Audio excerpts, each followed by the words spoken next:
Brought to you by V-Guard, co-powered by Sensodyne and Vimal. ಬಾಯಲ್ಲಿ ಹೇಳಿ ಕೇಸರಿ. Associate sponsor Ultratech Cement. Co-sponsored by Saptagiri NPS University. Prajwal ರೇವಣ್ಣಗೆ ವಿದೇಶಾಂಗ ಸಚಿವಾಲಯ show cause notice ಹೊರಡಿಸಿದ್ದು 10 ದಿನ ಡೆಡ್ಲೈನ್ ನೀಡಿದೆ. ಹೀಗಾಗಿ ಪಾಸ್ಪೋರ್ಟ್ ರದ್ದಾಗುವ ಮುನ್ನ ಪ್ರಜ್ವಲ್ ಕರೆಸಲು ಕುಟುಂಬದವರು ಹರಸಾಹಸ ಪಡ್ತಿದ್ದಾರೆ. ಮತ್ತೊಂದು ಕಡೆ ರಾಜಕೀಯ ವಾಕ್ಸಮರ ಕೂಡ ಜೋರಾಗ್ತಿದೆ. ಅದರಲ್ಲೂ ಮಾಜಿ ಸಿಎಂ ಕುಮಾರಸ್ವಾಮಿ ಸಿಎಂ ಸಿದ್ದರಾಮಯ್ಯ ಅವರ ಪುತ್ರ ರಾಕೇಶ್ ಅವರ ಸಾವಿನ ವಿಚಾರವನ್ನ ಪ್ರಸ್ತಾಪಿಸಿದ್ದಾರೆ. ಪ್ರಜ್ವಲ್ ವಾಪಸ್ ಕರೆಸಲು ಕುಟುಂಬಸ್ಥರ ಕಸರತ್ತು. ಚುನಾವಣಾ ಫಲಿತಾಂಶದವರೆಗೂ ಪ್ರಜ್ವಲ್ ಬರೋದು ಡೌಟ್.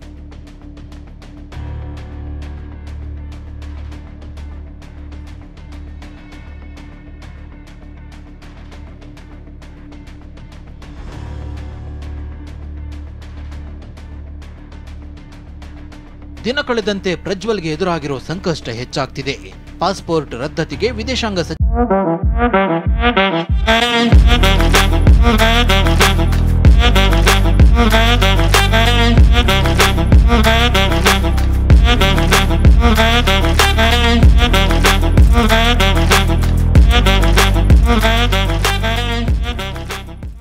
ಸಚಿವಾಲಯ ಶೋಕಾಸ್ ನೋಟಿಸ್ ಜಾರಿ ಮಾಡಿದೆ.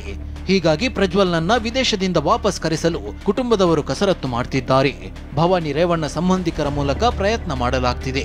3 ರಿಂದ 4 ದಿನದಲ್ಲಿ ಎಸ್ಐಟಿ ಮುಂದೆ ಹಾಜರುಪಡಿಸಲು ಪ್ರಯತ್ನ ಮಾಡ್ತಿದ್ದಾರೆ. ಪ್ರಜ್ವಲ್ ಪಾಸ್ಪೋರ್ಟ್ ರದ್ದಾದ್ರೆ ಮತ್ತಷ್ಟು ಸಂಕಷ್ಟ ಎದುರಾಗಲಿದ್ದು ಕುಟುಂಬಕ್ಕೂ ಮುಜುಗರವಾಗಲಿದೆ. ಹೀಗಾಗಿ ಕುಟುಂಬವೇ ಪ್ರಜ್ವಲ್ ವಾಪಸ್ ಕರೆಸಲು ಪ್ರಯತ್ನ ಮಾಡ್ತಿದೆ.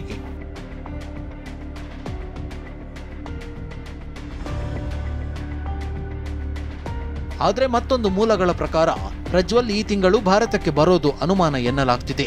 ವಿದೇಶದಿಂದಲೇ ಜ್ಯೋತಿಷಿ ಮೊರೆ ಹೋಗಿರೋ ಪ್ರಜ್ವಲ್ಗೆ ಈ ತಿಂಗಳು ಬಂದ್ರೆ ಗುರುಬಲ ಇಲ್ಲ ಅಂತ ಜ್ಯೋತಿಷಿ ಸಲಹೆ ಕೊಟ್ಟಿದ್ದಾರಂತೆ. ಹೀಗಾಗಿ ಜೂನ್ 1 ಅಥವಾ ಜೂನ್ 4ರ ಫಲಿತಾಂಶದ ಬಳಿಕ ವಾಪಸ್ಸಾಗುವ ಸಾಧ್ಯತೆ ಇದೆ. ಶೋಕಾಸ್ ನೋಟಿಸ್ಗೆ ಉತ್ತರಿಸಲು 10 ದಿನ ಡೆಡ್ಲೈನ್. ಪ್ರಜ್ವಲ್ ರೇವಣ್ಣಗೆ ವಿದೇಶಾಂಗ ಸಚಿವಾಲಯ ನೋಟಿಸ್ ನೀಡಿದ್ದು 10 ದಿನದಲ್ಲಿ ಉತ್ತರಿಸುವಂತೆ ಸೂಚನೆ ನೀಡಿದೆ. 10 ದಿನದಲ್ಲಿ ಇಮೇಲ್ ಮೂಲಕ ಉತ್ತರಿಸದಿದ್ರೆ ಪಾಸ್ಪೋರ್ಟ್ ರದ್ದಾಗುವ ಸಾಧ್ಯತೆ ಇದೆ. ಈ ಕುರಿತು ಪ್ರತಿಕ್ರಿಯಿಸಿರೋ ಗೃಹ ಸಚಿವ ಡಾಕ್ಟರ್ ಜಿ ಪರಮೇಶ್ವರ್, ಪಾಸ್ಪೋರ್ಟ್ ರದ್ದಾದ್ರೆ ಪ್ರಜ್ವಲ್ ಬಂದೇ ಬರ್ತಾರೆ ಎಂದಿದ್ದಾರೆ. ಹೌದು, ಈಗ ಅವರಿಗೆ ಪಾಸ್ಪೋರ್ಟ್ ಅನ್ನ ಅವರು ಡಿಪ್ಲೊಮ್ಯಾಟಿಕ್ ಪಾಸ್ಪೋರ್ಟ್ ಅನ್ನ ತೆಗೆದ್ರೆ ಅವರು ಅನಿವಾರ್ಯವಾಗಿ ಬರಲೇಬೇಕಾಗ್ತದೆ. ಅವರಿಗೆ ಇಮ್ಯುನಿಟಿ ಇರೋದಿಲ್ಲ. ಅವರು ಆ ದೇಶದಿಂದ ಅವ್ರನ್ನ ಇಟ್ಕೊಳ್ಳೋಕ್ಕೂ ಆಗೋದಿಲ್ಲ ಆ ದೇಶದಲ್ಲಿ. ಅದರಿಂದ ಅವ್ರು ಬರಲೇಬೇಕಾಗುತ್ತೆ, ಬರ್ತಾರೆ. ಇನ್ನು ಮನೆಯವರಿಗೆ ಹೇಳ್ದೇನೆ ಪ್ರಜ್ವಲ್ ವಿದೇಶಕ್ಕೆ ಹೋದ್ನಾ ಎಂಬ ಸಿಎಂ ಸಿದ್ದರಾಮಯ್ಯ ಹೇಳಿಕೆಗೆ ಎಚ್ಡಿಕೆ ತಿರುಗೇಟು ಕೊಟ್ಟಿದ್ದಾರೆ. ಅವರ ಮಗ ವಿದೇಶಕ್ಕೆ ಹೋಗಿದ್ದಾಗ ದುರ್ಘಟನೆ ನಡೆಯಿತಲ್ಲ, ಯಾವ ಕಾರ್ಯಕ್ರಮಕ್ಕೆ ಹೋಗಿದ್ರು, ಮಗನಿಗೆ ಪರ್ಮಿಷನ್ ಕೊಟ್ಟು ಇವರೇ ಕಳಿಸಿದ್ರಾ ಅಂತ ಪ್ರಶ್ನಿಸಿದ್ದಾರೆ. ಇದಕ್ಕೆ ತಿರುಗೇಟು ಕೊಟ್ಟಿರೋ ಸಿಎಂ, ನನ್ನ ಮಗ ಸತ್ತು 8 ವರ್ಷವಾಯಿತು, ಈಗ ಪ್ರಸ್ತಾಪ ಮಾಡೋದೇಕೆ, ಅದಕ್ಕೂ ಇದಕ್ಕೂ ಏನ್ ಸಂಬಂಧ ಅಂತ ಮರು ಪ್ರಶ್ನಿಸಿದ್ದಾರೆ. ಗೊತ್ತಿಲ್ಲದೆ ಹೊರಟೋದ್ರ ಅವರು ಪ್ರಜ್ವಲ್ ರೇವಣ್ಣ ಮನೆಯವ್ರಿಗೆ ಯಾರಿಗೂ ಹೇಳದೆ ಹೊರಟೋಗಿದ್ದಾನ. ಈಗ ಪ್ರಜ್ವಲ್ ಅವ್ರನ್ನ ಈಗೇನು ಪತ್ರ ಬರೆದ್ಬಿಟ್ರಲ್ಲ ಕರ್ಕೊಂಬರೋದಕ್ಕೆ, ಅದು ಸದ್ಯಕ್ಕೇನಾಗಲ್ಲ, ನೋಟಿಸ್ ಕೊಟ್ಟಿದ್ದಾರೆ.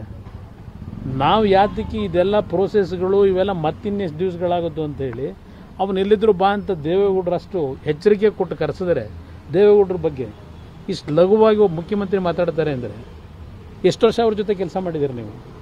ಅವ್ರು ಯಾವ ಮಟ್ಟಕ್ಕೆ ರಾಜಕಾರಣ ಮಾಡ್ಕೊಂಬಂದಿದ್ದಾರೆ ದೇವೇಗೌಡರು? ನಿಮ್ಮ ಅನುಭವ ಇಲ್ಲ ದೇವೇಗೌಡರ ಬಗ್ಗೆ? ಇವತ್ತು ನಿಮ್ಮ ಕುಟುಂಬದಲ್ಲಿ ನಡೆದಂಥದ್ದು ನೀವು ಕಳಿಸಿದ್ರೆ ಅವಾಗ ನಿಮ್ಮ ಮಗನ್ನ, ನಾಚಿಕೆ ಆಗೋದಿಲ್ವ ನಿಮಗೆ ಮುಖ್ಯಮಂತ್ರಿಗೆ? ರಾಕೇಶ್ ಸಿದ್ದರಾಮಯ್ಯ ಅವರು ಸತ್ತು 8 ವರ್ಷ ಆಯಿತು.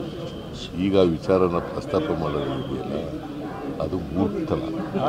ಡಿಫರೆಂಟು ರಾಜಕೀಯಕ್ಕೋಸ್ಕರ ಮಾಡ್ತಕ್ಕಂಥದ್ದು. ಅವರು 2016ರಲ್ಲಿ ಸತ್ತು. ಈಗ ಎಷ್ಟನೇದು ಇಷ್ಟು? ಈಗ ಅದಕ್ಕೂ ಇದಕ್ಕೂ ಸಂಬಂಧ ಇದೆ. ಇನ್ನು ಎಸ್ಐಟಿಯಲ್ಲಿ ಪ್ರಜ್ವಲ್ ಮಾಜಿ ಕಾರು ಡ್ರೈವರ್ ಕಾರ್ತಿಕ್ಗೆ ರಾಜಾತಿಥ್ಯ ಕೊಡ್ತಿದ್ದೀರಾ ಅಂತ ಕುಮಾರಸ್ವಾಮಿ ಆರೋಪಿಸಿದ್ದಾರೆ. ಪೆನ್ ಡ್ರೈವ್ ಹಂಚಿಕೆ ಮಾಡಿದವರು ವಿಧಾನಸೌಧದಲ್ಲಿ ಆರಾಮವಾಗಿ ಓಡಾಡಿಕೊಂಡಿದ್ದಾರೆ ಅಂತ ಗುಡುಗಿದ್ದಾರೆ. ಎಸ್ಐಟಿನಲ್ಲಿ ರಾಜಾತಿಥ್ಯ ಯಾರಿಗೆ? ಆ ಒಂದು 14 ವರ್ಷ ಡ್ರೈವರ್ ಆಗಿ ಕೆಲಸ ಮಾಡಿದ್ನಲ್ಲ, ಇದೇ ಪ್ರಜ್ವಲ್ ಹತ್ರ. ಎಲ್ಲಿದ್ದಾನೆ ಅವನು? ದಿನ SITಗೆ ಅವನ ಮಾವನ ಮನೆಗೆ ಹೋದಂಗೆ ಹೋಗ್ತಾನೆ ಬರ್ತಾವನೆ. ಅಲ್ಲಿ SIT ಒಳಗೆ ಅವನಿಗೇನು ರಾಜಾತಿಥ್ಯ ಕೊಟ್ಕೊಂಡು ಇಟ್ಕೊಂಡಿದ್ದೀರಿ. ಇನ್ನು ಇದರಲ್ಲಿ ಪಾಲ್ದಾರ ಆಗಿರಲ್ಲ ವಿಧಾನಸೌಧದೊಳಗೆ. ನಿಮ್ಮ ಮುಖ್ಯಮಂತ್ರಿಗಳಿಗೆ ಹೇಳ್ತೀನಿ, ನಿಮ್ಮ ವಿಧಾನಸೌಧದ ಒಳಗೆ ಎಷ್ಟು ಜನ ಆ ಕ್ಯಾಸೆಟ್ ಸರ್ಕ್ಯುಲೇಟ್ ಮಾಡಿದವರು ಆರಾಮಾಗಿ ಓಡಾಡ್ಕೊಂಡಿದ್ದಾರೆ. ಯಾವ ತನಿಖೆ ನಡೆಸ್ತೀರಿ ನೀವು? ಏನು ತನಿಖೆ ನಡೆಸ್ತೀರಿ? ಆಲ್ ರೈಟ್, ಈಗ ಅದೆಂಥದ್ದು ನೀವು ನಿಮ್ಮ ರಾಜತಾಂತ್ರಿಕ ಪಾಸ್ಪೋರ್ಟ್ ಬಗ್ಗೆ ಹೇಳ್ತೀರಲ್ಲ, ಅದರ ಕಾನೂನುಗಳು ಏನಿದೆ ಗೊತ್ತಿದೆಯಾ? ಇತ್ತ ಆರ್ ಅಶೋಕ್ ಕೂಡ ಪೆನ್ ಡ್ರೈವ್ ಹಂಚಿದವರು ಇಲ್ಲೇ ಓಡಾಡಿಕೊಂಡಿದ್ದಾರೆ ಅಂತ ವಾಗ್ದಾಳಿ ನಡೆಸಿದ್ದಾರೆ.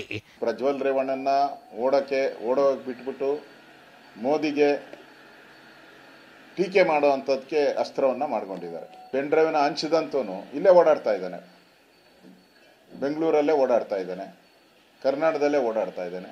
ಬೇಲ್ ಅಪ್ಲಿಕೇಶನ್ ಎಲ್ಲ ಹಾಕಿದ್ದಾರೆ ಅವ್ರ ಲಾಯರು. ಇಷ್ಟಾದರೂ ಕೂಡ ಅವನ ಬಗ್ಗೆ ಏನು ಚಕಾರ, ಒಬ್ಬ ಮುಖ್ಯಮಂತ್ರಿ ಆಗಲಿ ಒಬ್ಬ ಮಂತ್ರಿ ಚಕಾರನೇ ಎತ್ತಾ ಇಲ್ಲ ಅವನ ಬಗ್ಗೆ. ಪ್ರಜ್ವಲ್ ವಾಪಸ್ ಕರೆತರಲು ಎಸ್ಐಟಿ ವಿದೇಶಾಂಗ ಸಚಿವಾಲಯ ಕಾನೂನು ಪ್ರಕ್ರಿಯೆ ಮುಂದುವರಿಸಿದೆ. ಇತ್ತ ಕುಟುಂಬವು ಹರಸಾಹಸ ಪಡ್ತಿದ್ರೆ ವಿದೇಶಕ್ಕೆ ಕಳಿಸಿದ್ಯಾರು ಅನ್ನೋ ಬಗ್ಗೆ ರಾಜಕೀಯ ಜಟಾಪಟಿ ನಡೆಯುತ್ತಿದೆ. Bureau report, TV9. Brought to you by V-Guard, co-powered by Sensodyne and Vimal.